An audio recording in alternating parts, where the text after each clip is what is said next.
Welcome, ladies and gentlemen, back to the Spy Rehabilitation Program.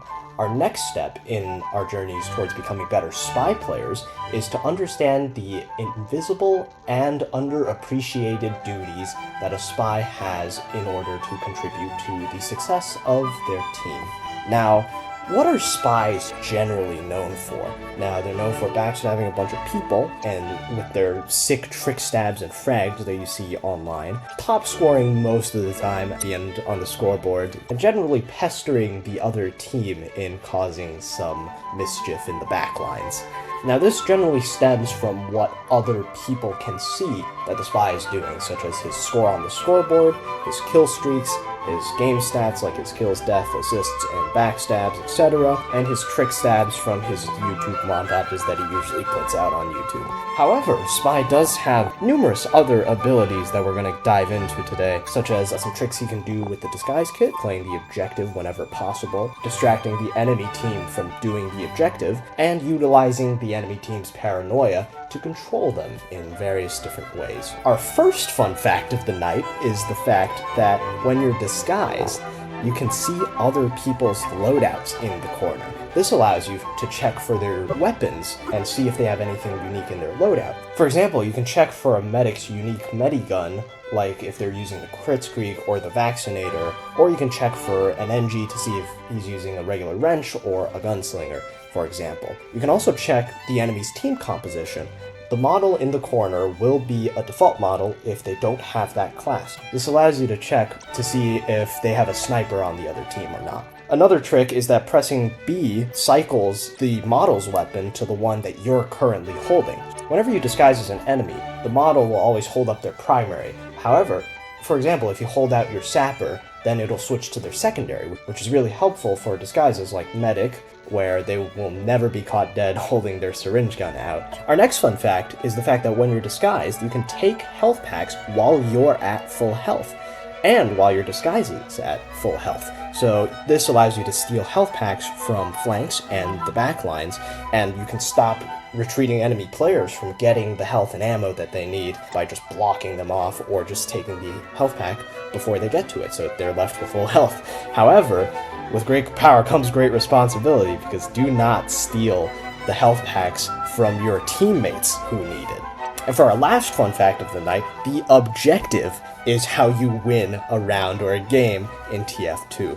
Now, Spy doesn't have the ability to defend the objective long-term due to his lack of firing power and his lack of confrontational skills.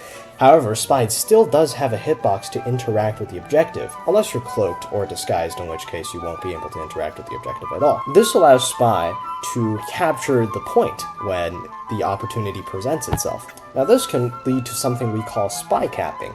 Now, backcapping is when the enemy is pushed up while the objective is behind them, which allows for players to sneak behind the front lines in order to capture the objective. Spy can easily sneak behind the enemy front lines through his cloak or disguises or whatever, which is usually used for backstabs. However, it can also be used to play the objective, and you can spy cap, and it catches the enemies off guard and potentially win you the game. Now, the spy can also interact with the payload cart in numerous different ways.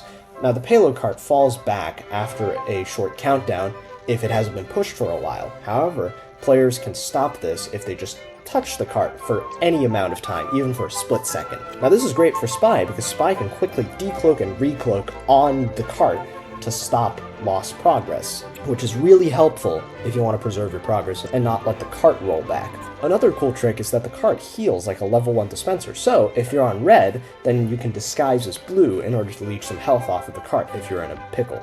Another one of Spy's greatest strengths is his ability to distract the enemies. Now, you can draw the enemy's attention away from the objective through spy checking and paranoia, and if they're constantly turning around while they're at the front, then they won't focus on shooting your teammates who are doing the objective. Now, the first example to me doing this is during an overtime when my team is trying to do a pub push. A heavy immediately respawns and beelines it towards the cart. Now, I need to draw his attention away from the cart, because if he gets on there, the pub push will be stopped immediately. So, I poke him a couple of times in order to try to get his attention. Now, while he's forced to deal with me, the spy, it lets my team cap the point, which gives us more time to keep pushing the card. The next example is when I sap an NG's nest that is guarding the point, which gets the enemy heavy's attention. Now while he goes in that area and checks to see where I went, I sneak behind him and decloak on the cart and cap it. Now both of these examples I've included above will be in the description if you want to watch these clips in full. Now these examples both showcase a great power that Spy has in utilizing the enemy's paranoia in order to keep them focused on you instead of your teammates. So paranoia keeps the enemies on their toes, and it does draw their attention away from your team and the objective. And you can utilize it to manipulate the enemy's team compositions. So if you stab their slow and juicy power classes too many times, they might be inclined to switch off of their classes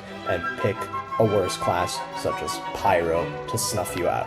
Which is a good thing, because Pyros are the go-to class for deterring spies. However, they only exist as a counter to spies and projectiles, which means they're not great at dealing with one-on-ones that they don't expect to happen. And they are also pretty bad at doing other things, such as playing the objective, since they're mostly there as a supportive role. Now, why is the fact that they have 5 Pyros on the other team targeting you specifically a good thing? Because despite your gameplay quality taking a dip, their team composition is screwed, and they do not have as many effective classes, and people on their team will be pissed. They will be saying, why do we have 4 Pyros in our team when we have no medics? This allows your team to have less of a resistance while they're playing the objective and pushing forward. So what it essentially boils down to is that you can utilize small tricks in order to gather intel about their enemy team and diminish their effectiveness. You can also take time out of your kill streaks to keep the momentum going on some objectives. And you can also distract the enemy from your team and the objective, and you can also annoy them enough to play a less effective class at your expense. So next time you see a bunch of Pyros on the other team, know that you're doing your team a great service.